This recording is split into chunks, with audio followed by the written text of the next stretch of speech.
Hello बच्चों, आज मैं स्टार्ट करने चल रहा हूँ फंक्शन। फंक्शन क्या होता है पहले हम उस पर डिस्कस करते हैं। फंक्शंस, इसके डेफिनेशन पर हम बात करते हैं। फंक्शन होता क्या है? क्लास 12 के सिलेबस में रिलेशन के बाद फंक्शन आता है। पहला चैप्टर है 1.1 रिलेशन, दूसरा एक्सरसाइज है 1.2 function.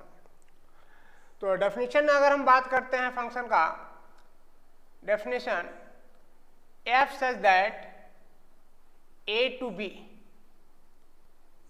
a and b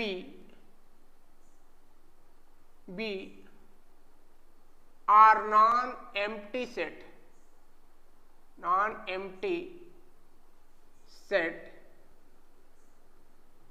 f such that a to b is called a function, is called a function if every element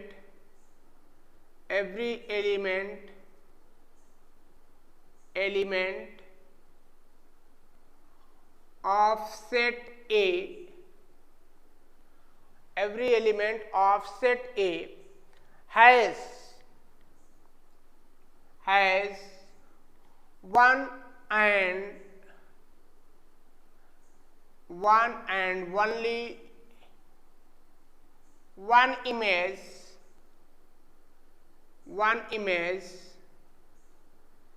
in set B। तो फंक्शन क्या होगा? f such that a to b is called a function if every element of set A has one and only one image in set B। इसको दूसरा definition ऐसा भी लिख सकते हो, f such that a to b is called a function if each element of set A is associated unique element of set B। इस तरह से भी इस डेफिनेशन को लिख सकते हो, जहां पर सेट A का जो एलिमेंट है उसको हम डोमेन बोलेंगे, where element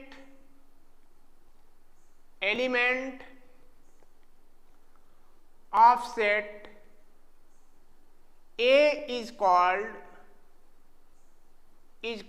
domain, element of set B is called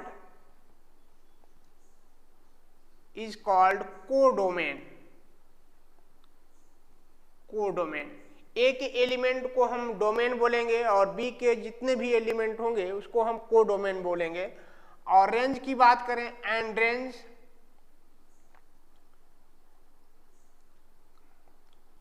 and element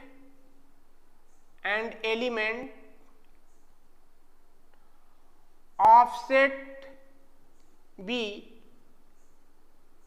which has image of element of set A is called range, और बी का वाई एलिमेंट जो ए के एलिमेंट का इमेज होगा उसको हम रेंज बोलेंगे। अगर इसको कुछ ऐसा हम देखें, सेट सपोज दैट सेट ये दिया गया है और ये सेट बी दिया गया है। यहाँ पर अगर हम रख दें x1 x2 x3, यहाँ पर हम रख दें y1 y2 y3 y4।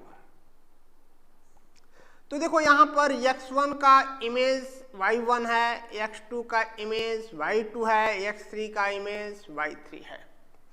तो यहाँ पर डोमेन की बात करें तो डोमेन आपको क्या मिलेगा? डोमेन यहाँ ए का जो एलिमेंट है, सभी एलिमेंट, इसको हम डोमेन बोलेंगे। डोमेन ये क्या होगा?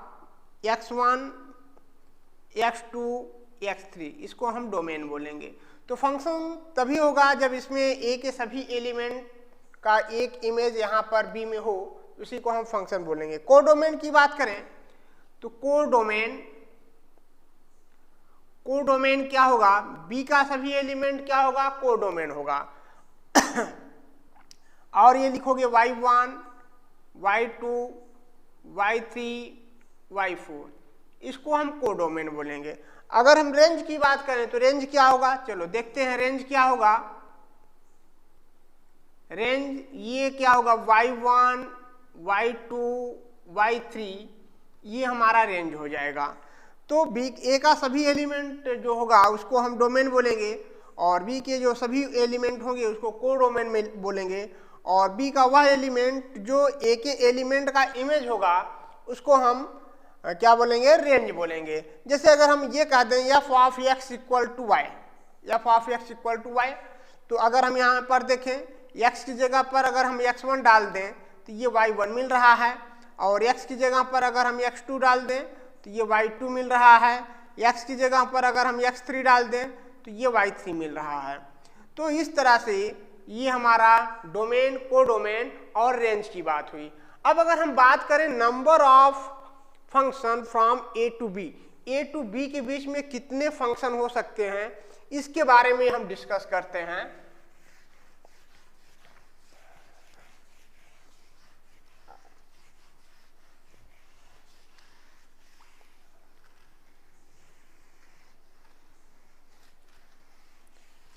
number of function from a to b, number of function। चलो फंक्शन की बात करते हैं। सपोज दैट यहाँ पर सेट दिया गया a, इसमें एलिमेंट है x1, x2 and so on, ये xm एलिमेंट है, और यहाँ पर ये सेट दिया गया है b, इसमें y1, y2, y3 and so on yn है। ठीक है, तो यहाँ पर अगर हम देखेंगे ये फंक्शन x1 के लिए y1, y2, y3 ये yn हो सकता है। इस तरह नंबर ऑफ फंक्शन की बात करें तो इसको फार्मूला कुछ ऐसा मिलेगा, number of function from A to B, ये लिखोगे n raise to m, n का पावर m होगा नंबर ऑफ फंक्शन। अगर हम फंक्शन की बात कर रहे हैं तो ये देखो नंबर ऑफ फंक्शन है। अगर हम यहाँ ये कह दें यहाँ पर x1 है, x2 है, x3 है, जैसा कि अभी हमने आपको एग्जांपल दिया था, ये b है और ये a है, y1, y2, y3, y4। ठीक है, ये एग्जांपल हमने दिया था। ये क्या है, ये फंक्शन रिप्रेजेंट करता है। तो अब कुछ ऐसा एग्जाम्पल, कुछ ऐसा हम आपको ये दे दें। सपोज दैट यहाँ पर ये है, ये b है, ये x1, x2, x3 यहाँ पर कह दें, y1, y2, y3, y4, ये एलिमेंट, कुछ हम ऐसा एलिमेंट रिप्रेजेंट कर दें। तो अब आपको ये बताना है इसमें फंक्शन कौन सा है, कौन सा फंक्शन नहीं है, इस पर हम बात करेंगे। ये x1, x2, x3, y1, y2, y3, y4, यहाँ पर कुछ हम ऐसा एलिमेंट दिखा दें, और यहाँ पर एक और डायग्राम हम ऐसा बना लें। ये हो गया a, b, ये हो गया x1, x2, x3, y1, y2, y3, y4। तो जैसा कि हमने आपको बताया नंबर ऑफ फंक्शन की अगर बात करें तो number of function n to power m होगा। इसमें n एलिमेंट है, इसमें m एलिमेंट है। तो इस तरह से हम नंबर ऑफ फंक्शन, ये फार्मूला हमने आपको बताया। अब यहाँ पर हम देखेंगे ये जो हमने डायग्राम दिया गया है इसमें कौन सा फंक्शन है, कौन सा नहीं है। ठीक है, अब देखो जैसा कि हमने यहाँ पर बताया, ये क्या है, अभी आपको बताया गया ये फंक्शन है। अब देखो यहाँ x1, x2 ये y1 से रिलेटेड है, तो ये भी फंक्शन है, ये भी फंक्शन है। यहाँ पर x3 छूट रहा है, x3 हमारा छूट रहा है, तो ये फंक्शन नहीं होगा, क्योंकि हमने डेफिनेशन में लिखा, क्या लिखा है, each element, every element of set A is set A has one and only one image in set B। तो यहाँ पर एवरी एलिमेंट तो है नहीं, x3 हमारा छूट रहा है, तो ये फंक्शन नहीं होगा। अगर हम कुछ ऐसा बात कर दें, कुछ ऐसा रिलेशन दे दें, ये कुछ ऐसा रिलेशन, तो क्या ये फंक्शन होगा? क्या ये भी फंक्शन नहीं होगा, क्योंकि यहाँ पर देखो, यहाँ पर x1 के लिए ये one and only one image मिल रहा है, x2 के लिए one and only one image मिल रहा है, लेकिन यहाँ पर x1 के लिए one and only one image नहीं मिल रहा है, टू डिफरेंट इमेज मिल रहे हैं। x1 के लिए टू डिफरेंट इमेज मिल रहे हैं, इसलिए ये फंक्शन नहीं होगा। तो ये ध्यान रखिएगा, यहाँ पर x1 के लिए one and only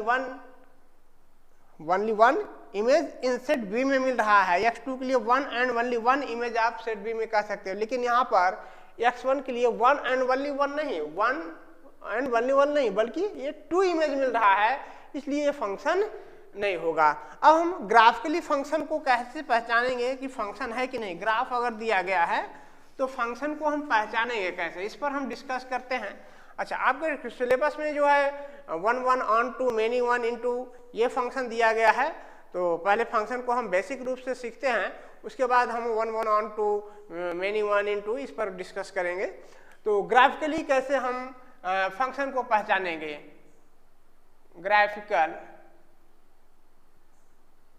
graphically representation of function कह सकते हो। If any line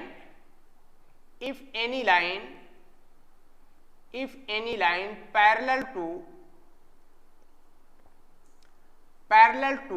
y axis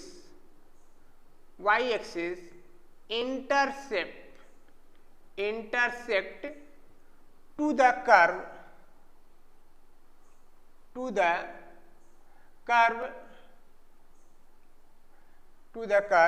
at most one point. If any line parallel to y axis intersect to the curve at most one point, then given curve will be a function, एक function होगा। तो only one point पर अगर intersect करता है तो वो function होगा, अदरवाइज फंक्शन नहीं होगा। जैसे अगर हम ग्राफ कुछ ऐसा बना दें, सपोज दैट ये हमारा ग्राफ कुछ ऐसा हो गया, ये ग्राफ हो गया, तो y एक्सिस के पैरेलल अगर लाइन ड्रॉ करें, ये हो गया x एक्सिस, ये हो गया हमारा x एक्सिस, और ये हो गया हमारा y एक्सिस। अब देखो y एक्सिस के पैरेलल अगर हम लाइन ड्रॉ करें तो y एक्सिस के पैरेलल का मतलब ऐसा होगा, लाइन y एक्सिस के पैरेलल अगर लाइन ड्रॉ करें तो ओनली वन पॉइंट पर इंटरसेक्ट कर रहा है, एट मोस्ट वन पॉइंट या ओनली वन पॉइंट कह सकते हो। एट मोस्ट वन पॉइंट मतलब ज़्यादा से ज़्यादा एक ही पॉइंट पर कट करे, या फिर कह सकते हो इंटरसेक्ट ओनली वन पॉइंट, ऐसा भी आप कह सकते हो। तो ये ओनली वन पॉइंट पर इंटरसेक्ट कर रहा है तो ये फंक्शन होगा, तो इट इज फंक्शन, ये फंक्शन होगा। अगर हम बात करें कुछ कर्व हमारा ये ऐसा दिया गया है, ये ऐसा कुछ कर्व दिया गया है, तो क्या ये फंक्शन होगा? क्या ये हो गया हमारा x एक्सिस और ये हो गया हमारा y एक्सिस। अब देखो यहाँ पर y एक्सिस के पैरेलल अगर हम लाइन ड्रॉ करें, y एक्सिस के पैरेलल अगर हम लाइन ड्रॉ करें तो ये क्या लाइन को ओनली वन पॉइंट पर इंटरसेक्ट करता है? क्या नहीं, ये 2 पॉइंट पर इंटरसेक्ट कर रहा है, तो ये कर्व फंक्शन नहीं होगा। इट इज नॉट फंक्शन, ये फंक्शन नहीं होगा। तो आपको ये ध्यान रखना है कि y एक्सिस के पैरेलल अगर हम लाइन ड्रॉ करें, कोई भी कर्व हो तो ओनली वन पॉइंट पर इंटरसेक्ट कर रहा है, तो उस कंडीशन में वो फंक्शन होगा, अदरवाइज फंक्शन नहीं होगा। अगर हम कर्व कुछ ऐसा कर्व दे दें तो ये फंक्शन हमारा होगा, ये हमारा फंक्शन होगा, वन पॉइंट पर इंटरसेक्ट कर रहा है तो ये फंक्शन होगा। अगर हम ये कह दें कर्व हमारा इस तरह है, तो y एक्सिस के पैरेलल लाइन ड्रॉ करेंगे तो ये 2 पॉइंट पर इंटरसेक्ट कर रहा है, तो ये फंक्शन नहीं होगा। तो इस तरह ये फंक्शन होगा, ये फंक्शन नहीं होगा, ये फंक्शन नहीं होगा, ये फंक्शन होगा। ठीक है। इसी तरह ट्रिग्नोमेट्रिक, टोटल 6 ट्रिग्नोमेट्रिक फंक्शन होते हैं, उसमें ट्रिग्नोमेट्रिक के जो ग्राफ है वो भी एक फंक्शन होता है। तो हम देखते हैं कि y एक्सिस के पैरेलल जो लाइन होता है कर्व को ओनली वन पॉइंट पर इंटरसेक्ट करता है तो फंक्शन होगा। अगर 2 पॉइंट से या 2 से अधिक पॉइंट से पर इंटरसेक्ट करता है y एक्सिस के पैरेलल लाइन ड्रॉ करने पर, तो वो ग्राफ फंक्शन नहीं होगा। ये बात आप ध्यान रखिएगा। अब देखिए हम बात करते हैं कुछ इसमें क्वेश्चन पर बात करते हैं।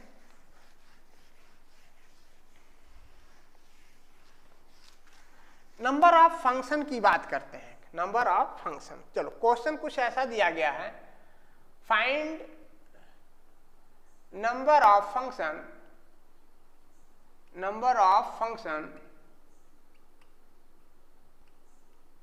from f such that 1 2 3 and so on n number दिए गए हैं। ये दिया गया है 2016, 2017। अब इसमें देखो where n belongs to natural number, n natural number है, and f of 1 plus f of 2 plus and so on plus f of n is odd number,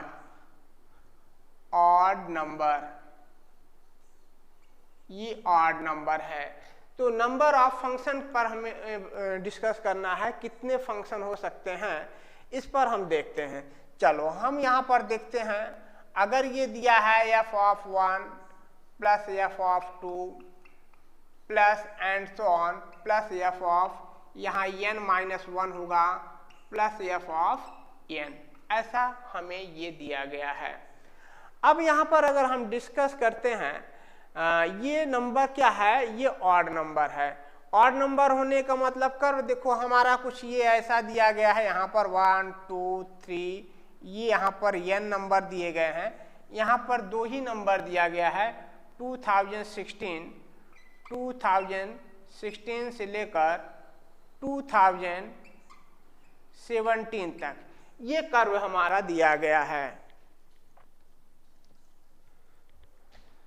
तो अब देखिए यहाँ पर ये 2016 से लेकर 2017 ये दो नंबर इसमें दिए गए हैं, मतलब डोमेन n है और रेंज हमारा दो ही रेंज आ रहा है। मतलब f ऑफ 1 रखने पर इन दोनों में से कोई एक नंबर आएगा, f ऑफ 2 रखने पर इन दोनों में से कोई एक नंबर आएगा, इसी तरह f ऑफ n-1 रखने पर इन दोनों में से ही कोई नंबर एक आएगा।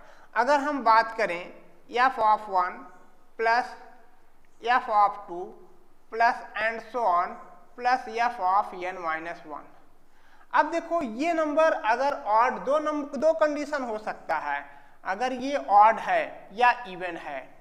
अगर ये ऑड है और ये दूसरा कंडीशन हम कह लें ये इवन नंबर है।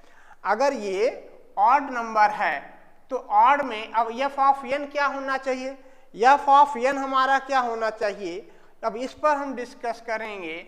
f ऑफ n अगर ये देखो इसका सम जो है ऑड नंबर होना चाहिए, सम क्या होना चाहिए, ऑड नंबर होना चाहिए। तो ऑड में अगर हम इवन को ऐड करते हैं तो वो ऑड नंबर मिलेगा, 2016 हो सकता है, ये 2016 हो सकता है। ऑड प्लस इवन नंबर क्या होता है, ऑड। जैसे अगर हम ये बात करें 3 + 4, 3 + 4 क्या होगा, ऑड नंबर होगा। 9 + 6, 9 + 6 क्या होगा, ऑड नंबर होगा। तो ऑड प्लस अगर इवन की ये इवन नंबर होगा उस कंडीशन में, तो अगर ये ऑड नंबर होता है इनका सम, तो इसमें हम f of n even number add करेंगे तब जाकर हमें वो ऑड नंबर मिलेगा। अगर ये नंबर इवन है, सपोज दैट f ऑफ ये इन सभी का सम इवन नंबर आ रहा है, तो उस कंडीशन में f ऑफ n हमें क्या मिलेगा, 2017, क्योंकि ये even plus odd plus even ये हमें क्या मिलता है, ये हमें मिलता है ऑड नंबर मिलेगा। ऑड प्लस इवन क्या मिलेगा, ऑड नंबर मिलेगा। तो हमें यहाँ पर नंबर ऑफ फंक्शन बताना है, क्या बताना है, नंबर ऑफ फंक्शन। तो f ऑफ 1 के लिए हमें इस तरह टोटल हम इसी दो नंबरों में से ऐड करेंगे। ये n कितना है, जैसा कि हमने बताया था यहाँ पर m, यहाँ पर n था, तो नंबर ऑफ फंक्शन हमने क्या बताया था, number of function number of function ये क्या होगा, इसमें देखो कितने एलिमेंट है, n की जगह यहाँ पर 2 एलिमेंट है, ये 2 हो गया। अब हमने क्या किया, f of 1, f of 2, f of n minus 1, इसमें से हम कितने एलिमेंट कितने नंबर ले रहे हैं, n माइनस 1। इसके पहले हम कितने नंबर, n माइनस 1 नंबर ले सकते हैं। तो ये to the power n minus 1 number of function क्या मिलेगा, 2 रेज टू n माइनस 1 मिलेगा, 2 रेज टू n माइनस 1 मिलेगा। नंबर ऑफ फंक्शन इस तरह आप देखोगे। तो ठीक है, तो अब हम बात करते हैं 1 फंक्शन पर। तो इसको हम इरेज करते हैं। तो 1 फंक्शन को हम नेक्स्ट क्लास में देखते हैं। तो तब तक इस क्वेश्चन को जो मेथड आपको बताया गया इस पर आप अच्छे से प्रैक्टिस करिए, सीखते रहिए। नेक्स्ट क्लास में हम 1 फंक्शन लेकर आएंगे और उस पर डिस्कस करेंगे उस क्वेश्चन जो आपका क्लास 12 के सिलेबस में है। तो 11th का सिलेबस जो है एक बार उसको हम नेक्स्ट अभी आपने 11th पढ़ा होगा तो बेसिकली आप उसको एक बार रिवीजन कर लो। तो रिवीजन करने पर क्या है, इधर आपको मालूम होगा कि फंक्शन को हम कैसे सीखेंगे। अभी हमने डोमेन रेंज के बारे में बताया, कोडोमेन के बारे में बताया, ठीक है। नेक्स्ट क्लास में हम आपको बताएंगे 1 फंक्शन जिसको हम इंजेक्टिव फंक्शन बोलते हैं, या अगर 1 नहीं होगा तो क्या होगा, मेनी 1 फंक्शन होगा, ऑन टू फंक्शन होगा, इन टू फंक्शन होगा, बाइजेक्टिव फंक्शन होगा। इस तरह हम इस फंक्शनों के बारे में बात करेंगे। फिर उसके बारे में जो बेसिक चीज़ें होते हैं, यहाँ पर बेसिक जो फार्मूले हम बता रहे हैं वो कंपटीशन लेवल तक हम बताएंगे। बट क्वेश्चन जो हम बताने के बाद, एक थ्योरेटिकल पार्ट बताने के बाद हम आपको जो है एनसीईआरटी के बुक्स के क्वेश्चन बताएंगे बेसिक के, और जो थ्योरेटिकल पार्ट है वो आपका कंपटीशन लेवल तक रहेगा, ताकि आप क्वेश्चन करें कंपटीशन का भी तो उसका भी क्वेश्चन आसानी से सॉल्व हो जाए। और क्वेश्चन जो आपका एनसीईआरटी का है वो नेक्स्ट क्लास में डिस्कस करते जाएंगे जैसे जैसे एक्सरसाइज खत्म होता जाएगा। और ये फुल आपको सिलेबस हम इस वीडियो में देंगे। धीरे धीरे आप इसको मतलब लोगों को शेयर करते रहिए ताकि ज़्यादा से ज़्यादा वीडियो हम आपको सेंड करते रहें। Thank you.